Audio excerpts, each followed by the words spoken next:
Hello. Hello जीजा जी प्रणाम। खुश रह का हाल चाल। बढ़िया बा जीजा।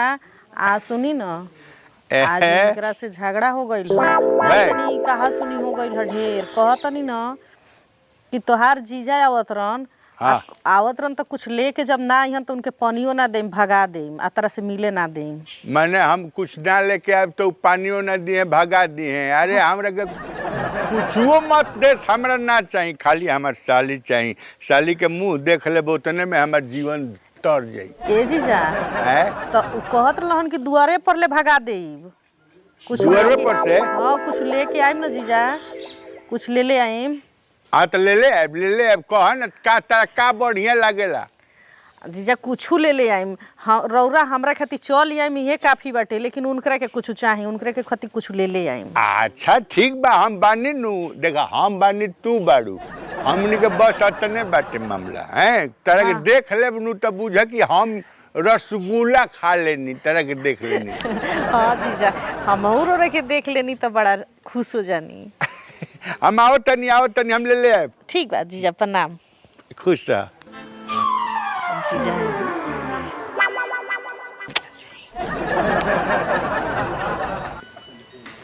वाह रे वाह, बहुत सुंदर ही भगवान। चला मन अब है, अब 1 मिनट नहीं कर रुके के।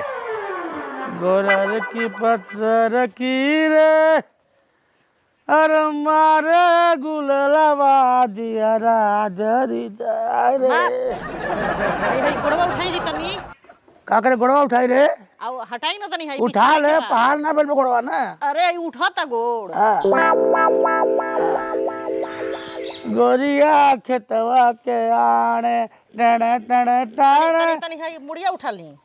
काट के धई दे मुड़िया, हमार गोड़वा उठा ले, मुठिया उठा ले। का हवे रे? हाय कह हे कैसन चद्दर रे?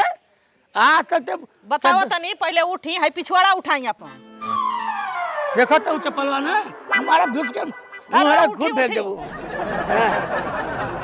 उठा ला। यही पड़े तो जीतो तनी। अरे चला चला। कैसन रे? अरे आज हमार जीजा आवत तनी ना बाबू के जन्मदिन में। ए क्या होता? जीजा जी आवत तनी। तो क्या बोलौला ओके? हम बोले अबे बैठ बैठ।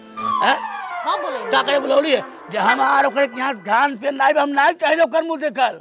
हां रौरा खान पियन नहीं बा। अरे रौरा खान खिनारे ससुरा वो आला तो के कोने में लागो थे वो हे लागो चलो जीजा जीजा हम तरवा से बतियै हम। तबे देखती बिनैया से लिपस्टिक लगा के बाल खाए के नया नया चद्दर आवे तो ससुर बताओ सही आई है खा के हुट बोलम मत का है। जीजा कुछ बोलम मत। हां नाइम का आरती उतारे हम। हां खाली आते हैं हर महीने में ये चार दई उनके भर पेट भकोसता दे और चौनी लड़का लेमन जूस लेके आई है। अब फिर आके ना खाली आते ना चुप रही और उनके जतिया उतार दे। हमरा जीजा कुछ कहनी ना त। अरे जीजा का कह लेबू? जीजा इनके भइल बतावे जब ससुर फेंकू के न उनके पान उतार दे कहे का भइल बाटे हराम के खाए भइल बा यहाँ पे कुत्ता सा। चुप रही। अरे अबे हमारे पकड़ फूट गए। चुप भइल रही। बाटी जीजा वाली ले जाओ उनके सर का हम बोला ना चाहिए ले जाओ आइल बाटे आवा सर तोके बताओ हे जा ना हम ले जाके घरे में। अरे ले जा तू अपने कोवर में चला ले कुत्ता घबराई मत। तू जानते तोहरा चर तो जानते तू के नानी मन बाटू दूध एक नाइल बरे आवे सर फेंकू खियावत है हम के घेवड़ा खियाई खाली हाथ चलिए बस पता चल जाए हमार। अरे बाप रे, इतना पातर गली बनवले बड़ा सही सार। हम पहले जानती तो अपना साली के बियाह में हो खई, पीछे में का जा आगे जो ना साला ऐसा ही एगो गौरा घेर ले बा। उसमें हाजिर है मोहब्बत की सजा पाने को। अरे राम ये नाद है पर गाय खात रही सक कुकुर नहीं के पूछत। चला में हमरा का करे, कोई पत्थर से न मारे मेरे दीवाने को। पैसा ले लिया बाद में तब तो चिल्लाता रहा 10 रुपया तो आइसक्रीम खा लेनी तब। पियर दहिया पुराना बा दीवाना बा दीवाना। अरे सारू भाई कपड़ा चढ़ जेते सब किलिया लेके। सारू भाई हां का हाल चाल? तने है छोड़ाई बा धोतिया टूटल ते छोड़ी बात नहीं। हाँ पियर सरसो पुराना बा दीवाना बा। केकर साइकिल चोरा के लाइल बेटा चोरा के ना हमारे साइकिल है। बिया के हैं? हाँ बेटा यार बेटा अच्छा दीवाना बा। और सब हाल चाल उहे हम आज पता लागल है भोरही हाँ पता लागल है कि जन्म वाला बा हैं हाँ जन्म वाला तो यही से हम कहनी है कि अच्छा बेचता बढ़िया बेचता ये मीठा बा सही बा।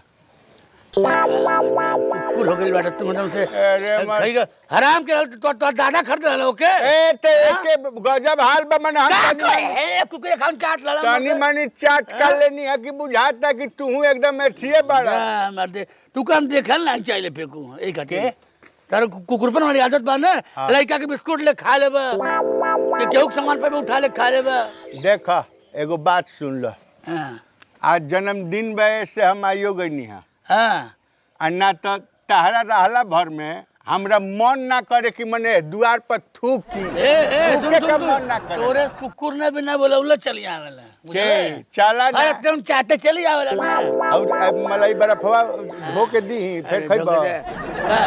काले काल बेटा अरे हमरे लड़का के उठी जन्मदिन है कुछ कपड़ा आल डाल बा का लंगटे रखले बड़ा का अपने लगे? अरे मतलब हम तोरे भरोसे थोड़ा पैदा केले बाटे तो तब फिर का भीख मांगता मौसा हवा तो लेके आइबा नहीं से हुरे आइल बाटे कुछ लाइल बाटे मौसा हई हम मौसा हई तो हम बुझत दू बानी हमरा का करे के बा नहीं करे के कहां देवे कपड़वा कहां बा कपड़वा कपड़वा कपड़ा बाटे तू निश्चिंत रह कपड़ा बा झोरा बा झापी बा सब बाटे तू निश्चिंत रह। मेरे लड़का के जन्मदिन में पहली बार आइल बाटे तो कुछ कपड़ा लत्ता लेके आओ चाहिए हम तोरे लड़का के जाइले छठी बरहम जब जाइले जन्मदिन में कपड़ा लेके जाइले दू सेट ए साड़ू भाई देखा एगो बात सुना हमरा खाली साइज में तनी मनी कंफ्यूजन रहला। का कंफ्यूजन रहल कंफ्यूजन रहला छोट में देखले रहनी है हाँ। हाथना दिन बाद अब ओकर साइज कितना बढ़ल बा घटल बा कौना साइज के बा बहुत बड़ा तो हम कैसे लेती तू ही बताओ। 2 महीना पहले हो आइल रहा वो एक महीना पहले आइल रहा सलिया भर में 18 दाई आइबा वो बांसे कितना हो जाई बरगद हो जाई लड़का जौन बाटे नू हां लड़का कितना बढ़ल घटल हम उतनी कंफ्यूजन हो रहा। भगवान तुके माफ नहीं करिए ठीक है ना ही साइज पता रहल हाँ अरे कुछ मर मिठा ले चाहत रहल मर मिठा ले क्या लाड़ मन मिठाई लेत रहनी है दुकाने पर लेत रहनी है 1 किलो जौन बाटे बतासा लेके काला जामुन लेके वापस कर देनी है कहाँ है तारत चलते हे मर्दवा हमें तो मिठाई नहीं लगला तारत चलते हाथना मोटा आदमी बाड़ा हमारा खुश का ठीक बाड़ू साला के ए भैया काहे ऐसे करता है हम काहे ऐसे करता अरे तो घुस कर ना बैठा बैठे यार मिठाइया कहाँ नहीं ले ला मिठाइया ऐसे ना लेनी हम सोचनी तेरी मोटापा वगैरह बस शुगर डायबिटीज हमें कैंसर हो गया हमें अब किडनी बिल्कुल फेल हो गई तुम्हारी यही से ना लेनी है कि मान लो शुगर वाला आदमी हम कह रहे हैं के बोला हम कपड़ा लेके नहीं आइल कहता सही में पता नहीं हाथी से बरगद हमारा लड़का हो गया और सब कैसन बाड़ू ठीक बा चॉकलेट लेके आइल होता चॉकलेट हां चॉकलेट खइले से लड़कन के दांत चढ़ेला तौन पढ़ले नहीं खा किताब में हाँ टीवी में इहो देखिए लेके क्यों कह रहे बार नहीं जाए चाहिए तू अतिथि देव ना तू आदति देव हो गई बेटा आरती देवा का हो गइल बाबा साथ संबंध काहे के बनेला अरे अरे कहीं से देखले साग बनावा तो संबंध काहे बनावता के काहे के इतना जीजे के तो बोलल करेली अरे चुप हो जाई तू ठीक है ना अरे उ तो कहा कि हईसन देवी तरह की यहाँ बिया अरे ये आवतो ठीक है। बानी न तक ऊपर पड़ता अरे तू कितना बुलावता थे के बोलावता जे बोलावता उ बुझत सौ गए मला के लिए अरे तू तो सच भतरी है वो करू तू तो शुरुआत तो जाता है और क्या 7 गो नहीं थे 7 गो नहीं थे जानती है बे पंचायत जुटी है बे होई मर्डर दूसरी मिनट मर्डर होई है बे लेके जानी ना दूसरा के जा खड़ा मत रह जा ठीक है जीजा हम पानी लेके आवा तनी हाँ आओ कैसन पानी आओ आओ अबे आइल बाटे गरमा में से आइल बनी पानी ना आई चाट लिए ठीक है ना के आई चाट लिया एगो बात कही, आराम खोरी के हाथ एगो बात कही, तहरा बाल बच्चन के बियाह शादी में बहुत दिक्कत होता है, द्वार पर कुकुर। अरे तोहरे कुकुर आके जिंदगी में कुकुर ने आवे साला केहू रिश्तेदार ने तोरे से रिश्तेदार भगवान दुश्मन में दे चला ना। हाँ। वाह हैं? वाह, हाँ बहुत सुंदर बहुत सुंदर। हाँ वाह शुगर भइल बा जीजा छेना के हम मसुइया किया के खिया देते रे हरामजादी हैं जाना एगो दा हैं इतना दूर से आइल बानी पानी पिए के बाटे। हम टुका काहे खाए हैं दा पानी है दा। पानी पानी झूठे में अभी गर्मी साल बेटा पानी पिया देबी डायरेक्ट खाना खियावे जो हैं? जो जो डायरेक्ट खाना खाए के बाद ए हाय आज तो नहीं हंस लाई लालू एरिया पहले क्या नहीं हंस लाई लाली हैं बाबू वाले क्या आई जो खाना बनाओ जो पकवान बनता है इकट्ठा पकवान खाए 56 भोगबा बा इमरती बा रसगुल्ला बा रसमलाई बा खीर बा पूड़ी बा दल बड़ी पूड़ी आलू पूड़ी भिंडी बा और बा ढेर गुल्ला पकवान बनता है इतना सामान बा बुझला अब काहे चैसे करता है ना ना मैंने कहनी है कि हतना अतना बा। इतना बा मर्द खात खात समझ ले मुहेरा खइबा हाँ आ कहाँ कास निकरी पता नहीं जा देते। हाँ ठीक बा एके बे जो खाने जो खाई जो जाई। जो खाना बनाओ पकवान बनाओ अपने जीजा खजन जो ए- अरे जाई तू जो जो अपन काम कर जो और ठहरी हाँ, इतना पकवान बा जिंदगी में कबो देखले नहीं होबा ना देखे का तो नहीं खी देख ले नून रोटी खा घरे हैं? नून रोटी खा दो खात का हो खब एके बे खाने खाई जाई। साड़ू और तुम से खा लो अच्छा मगर राजा आई राजा याद करबो कोनो अमीर मर्द रहते लइको कपड़वा लाई हला ना मिठाई लाई हला चॉकलेट वाला लाई हला एक घंटा खाला आइल बटे खाए घटना अंगुरिया चटवा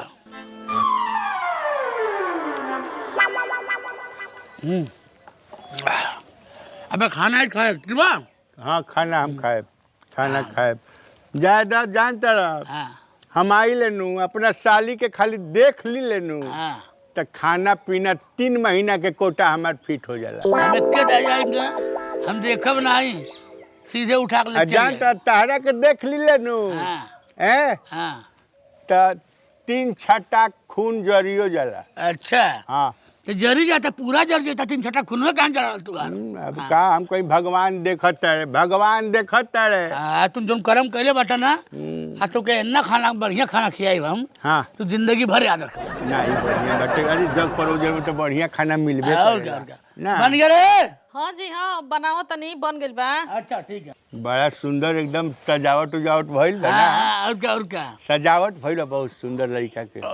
बन गया हाँ हाँ बस खीर में टाइम बा खीरिया बना ली। वाह वाह अमृत अमृत बनता आराम से बनाओ एकदम हड़बड़ी ना हमरे नु खाए के बाटे। रानी ससुरा कब जाई खानावा हो गइल बनाता कच्चे खाइब कच्चे खिया दी ना ना का तो पटा में चावल डाल दे के बैठा दी सब तुम ना ना ना आराम कर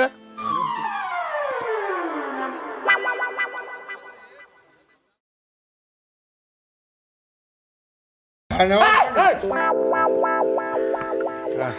का भाई खानावा बन गइल। अरे बाप रे बाप मर जाओ तो हार्ट अटैक से मरवा देबे खाना बनता मर दे कुछ क्या होता रुकल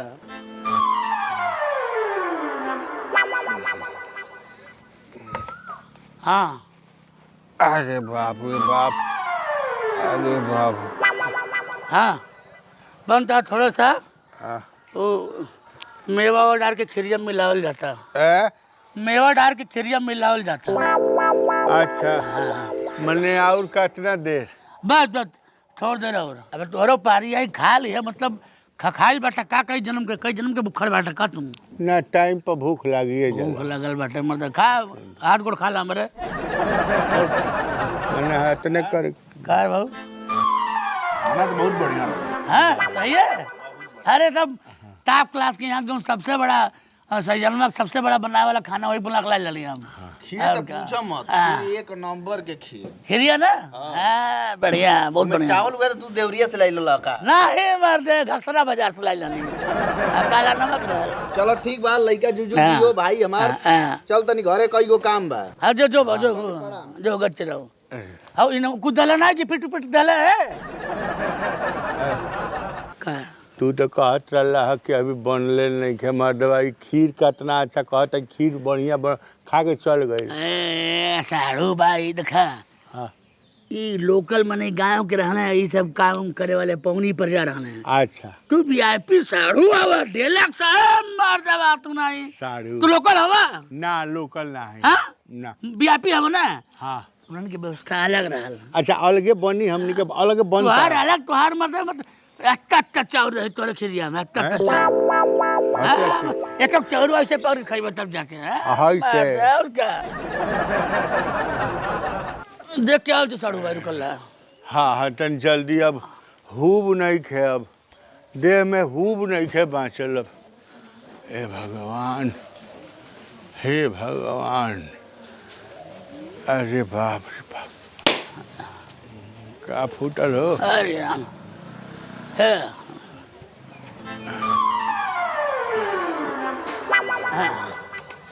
बस हो गया ढेर देर नहीं वो पनीरवा तनी सा ना तनी सा एकदम वीआईपी क्वालिटी के रहल तनी सा कच्चा बा पनीरवा बनता बा बन जाए खा लिया कुल तू ही खाए बने हाँ बाबू खाना तो बहुत जबरदस्त अरे बाबू तब स्पेशल खाना रहल बा बहुत बहुत बढ़िया लगा मसाला बल्टीरस लगा का नहीं नहीं नहीं वो मसलवा जो रहल ना खलीलाबाद से लाइल जानी सन कभी नगर जिला नहीं वहीं से चलो बहुत बढ़िया बाटे जरा बाबू का पनीर बढ़िया बनल बा हैं?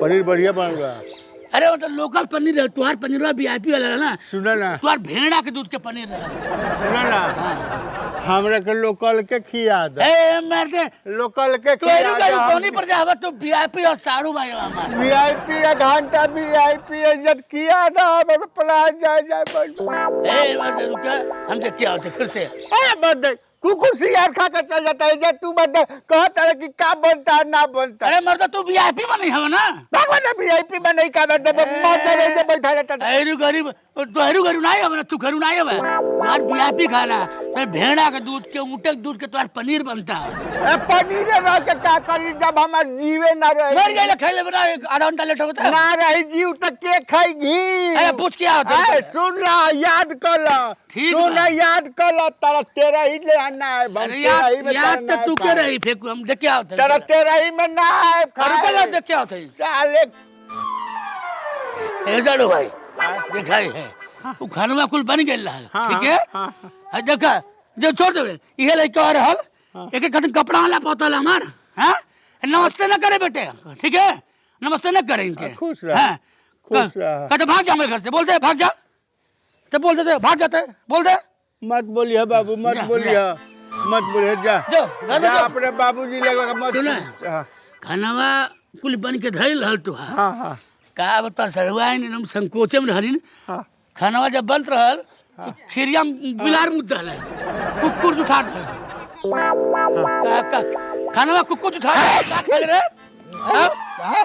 कुकुर जुठा रहा खाना खाए खा हां के? आज बोलते रे हां चल कहाँ चले के बा खाए कुकुर जुठा दे तू जा अगले ना हैप्पी बर्थडे बोलते लड़का के अगले जन्मदिन में आवे सुने न कह देतनी हाँ। कह देतनी तेरा के हिदायत करतनी तो जन्मदिन है हाँ। तेरा ही लेना है ते करे तेरे में ते तेरे में है तारा तेरा ही में ना है एक तो सूत ले लेते हमरा लड़का के के लड़का के बच्चा अरे हम खोरी खा तड़े जा जा जा जा क्या मैं तुम्हारे पास नहीं आवे